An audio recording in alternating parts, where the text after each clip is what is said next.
violée sexuellement par un pasteur, une sœur raconte son calvaire. Suivons ensemble.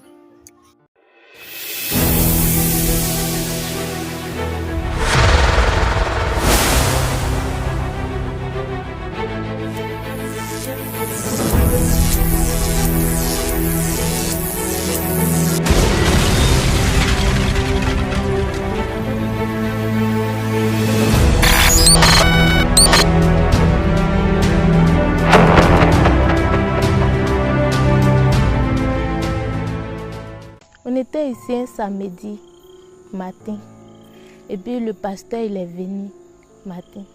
Il nous a salué, on a répondu, on l'a donné à soi. Puis il m'a demandé tu vas où? Il dit ah papa il m'en va à Divo. Il dit tu vas à Divo, tu fais quoi à Divo? Il dit je suis couturier. Il dit tu es sûr que c'est la couture que tu veux faire? Il dit oui. Il dit tu es sûr? Il dit oui.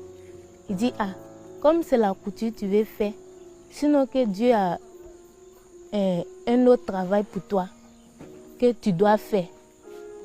C'est ça, il dit, ah, papa, pardon, il faut me dire, c'est quel travail? Il dit, non, comme c'est la couture tu aimes, il faut faire la couture. Sa maman a dit, ah, papa, pardon, si tu peux lui montrer, elle peut faire la couture et puis faire le travail que Dieu a montré là aussi. Et puis il a dit, d'accord. Très vite, le faux homme de Dieu prend de court la jeune fille et ses parents. Jocelyne et ses 3 sœurs seraient en danger de mort, selon lui. Ainsi, le pseudo-prophète Salomon propose une prière particulière pour Jocelyne et ses sœurs. Il a coupé 2 citrons, il l'a mis dans l'eau, et puis il a mis du sel. Il dit on n'a qu'à boire. Quand on a bu, il a dit maman, on n'a qu'à lui montrer, on n'a qu'à lui donner un salon propre. Lui va causer à nous. Maman lui a donné un salon propre. Et puis, il nous a appelés. Il m'a appelé premier. Je suis rentrée. Une fois dans le salon, les premiers soupçons naissent. Il m'a dit, ah, ma fille, faut pas avoir peur que c'est un travail spirituel. Que c'est Dieu qui m'a envoyé pour venir prier pour toi. Que le sorcier veut te tuer. Comme c'est un homme de Dieu, il a cru en lui. Quand je suis rentrée, il m'a dit, déshabille-toi. Quand il a dit déshabille-toi, il y a eu peur. Il voulait me retourner pour appeler ma maman. En même temps, il m'a attrapée. Puis je me suis déshabillée. Il m'a dit, couche-toi, et puis écarte-toi. Puis je me suis couchée sur ma main gauche.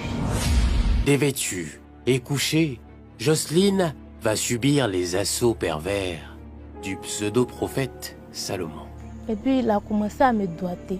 Il a dit en baoulé, Seigneur, la fille que m'a mis en bas d'elle là, elle n'a qu'à jouer comme si elle est en train de faire rapport.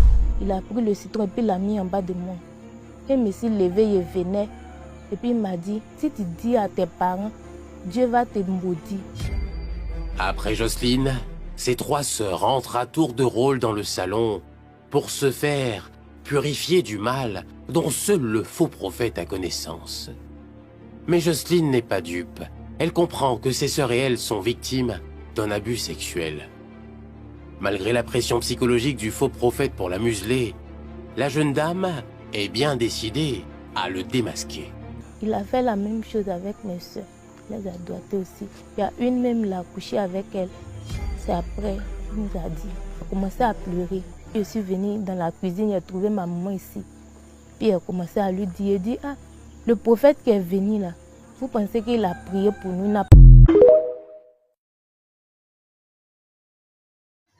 Je sais que vous avez regardé cette vidéo. Vous voyez, c'est comme ça. Pour ceux qui ont bien écouté, on va essayer de mettre à nu les tactiques d'approche. Comment ces faux pasteurs font pour abuser des familles, pour faire du n'importe quoi.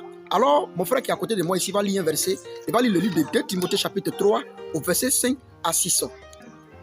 Ayant l'apparence de la piété. La Bible dit ils ont l'apparence de la piété. Mais reniant ce qui en fait la force. Ils renient ce qui en fait la force. C'est-à-dire que quand ils viennent, comme si ils viennent avec la paix. Et dans la vidéo, c'est ce qu'elle a dit. Elle dit, elle était en train de passer. Le monsieur a dit, où tu vas? C'est-à-dire qu'ils ont une manière d'approcher. Oui, continue mon frère. Éloigne-toi de ces hommes-là. La Bible dit s'éloigne de ces hommes-là. Ils viennent comme s'ils sont des pasteurs, des bergers. Non, ma fille, comment tu vas? Sois bénie et autres. Oui. Il y en a parmi eux qui s'introduisent dans les maisons. Il dit, la Bible dit, des gens s'introduisent dans des maisons. Vous voyez, et c'est ce que le monsieur a fait. Il est parti spécialement dans une maison pour violer.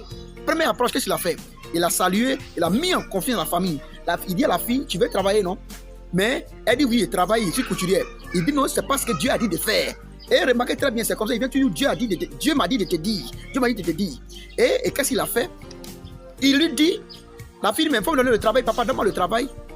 Il a laissé couture, il dit, non, il ne faut pas laisser couture, faire le même travail. Mais il peut compléter du travail, un autre travail. Une manière de séduire la famille. Et qu'est-ce qu'il dit encore au secondo? Il dit encore pour avoir la famille, il dit, il y a un esprit de mort sur vous. Et d'abord, tout le monde veut travailler. On veut travailler dans la volonté de Dieu. Ça fait un. De deux, tout le monde aussi a peur de mourir. Ça fait dire deux. D'où les gens viennent d'abord. Si votre peur de mourir et puis aussi votre soif de travailler. Déjà, mais il a déjà eu la famille. Troisièmement, qu'est-ce qu'il fait? Il va maintenant leur donner des pratiques à faire. Pour quelqu'un qui va chasser la mort derrière quelqu'un, il dit non. Il a découpé deux citrons. Deux citrons là, et il a mis dans les parties intimes de la jeune fille. Et qu'est-ce qu'il dit? Il fait une prière. Il dit, Seigneur, pendant que ma main en bas de cette jeune femme là, elle n'a qu'à jouir comme s'il était couché un garçon. On n'a pas besoin de vous dire que ce monsieur là c'est un démon. On n'a pas besoin de vous dire que ce monsieur est très dangereux. Et la Bible dit, comme un frère Nathan le dit, il le lit, 2 Timothée chapitre 3 au verset 6, qu'est-ce que la Bible dit? Répète, vous l'entendez, oui? Il y en a parmi eux qui s'introduisent dans les Et maisons. tous ces faux hommes de Dieu là viennent dans des maisons. Et qui captivent des femmes. Il captive des femmes. Il a violé 3, peut-être qu'il a violé elle et puis ses sœurs. Il a violé un homme qui l'a enceinté. On a coupé la vidéo, c'est pour cela. Il y en a qui l'a enceinté. Oui. Des femmes d'un esprit faible et borné. Des gens qui ont un esprit faible et borné. Quand vous dites d'ouvrir vos Bibles, de lire, parce que vous ne connaissez pas ce que vous lisez. Vous ne connaissez pas. Vous ne savez pas ce qui est écrit dans la Bible. Lisez au moins. Vous pouvez poser des questions avec ceux qui viennent vers vous. Voilà. La Bible, selon 2 Corinthiens, selon Actes chapitre 20, au verset 29 à 30, que le frère va lire. Le frère va dire Actes 20, 29, 30. Lisons.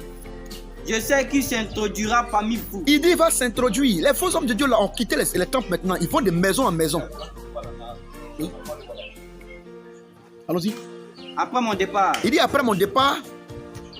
Des loups cruels. Des loups cruels. Qui n'épargneront pas le troupeau. Ils ne faut pas épargner le troupeau. Vous voyez? Et qui s'élèvera de milieu des hommes. Il faut s'élever le milieu des hommes. Vous voyez?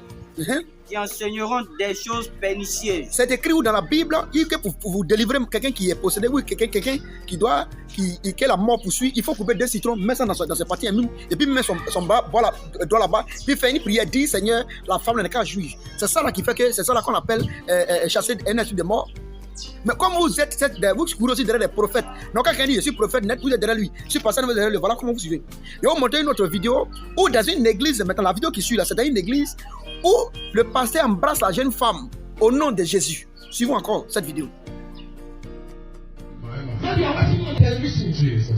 This is what God can do. Jesus. It's not trick. Jesus. It's not anything. Jesus.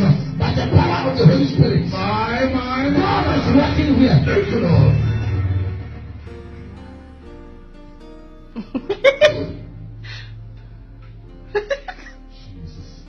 Jesus. Thank you, Jesus. Yes, Lord. Yes, Lord.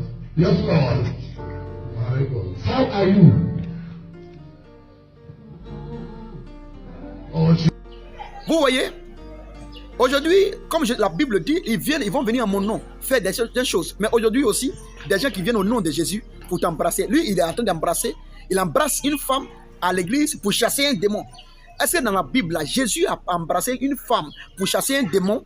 C'est quel démon on embrasse et puis on le chasse après? Ou bien c'est quel démon on interroge en l'embrassant? Femme qui n'est même pas pour toi.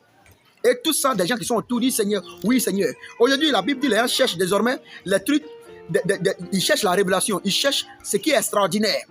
D'autres disent non, étant prophète, on peut tout faire. On peut tout faire, mais si ce n'est pas cadré dans la Bible, c'est du diable. C'est pourquoi la vidéo que nous faisons là, c'est pour vous interpeller.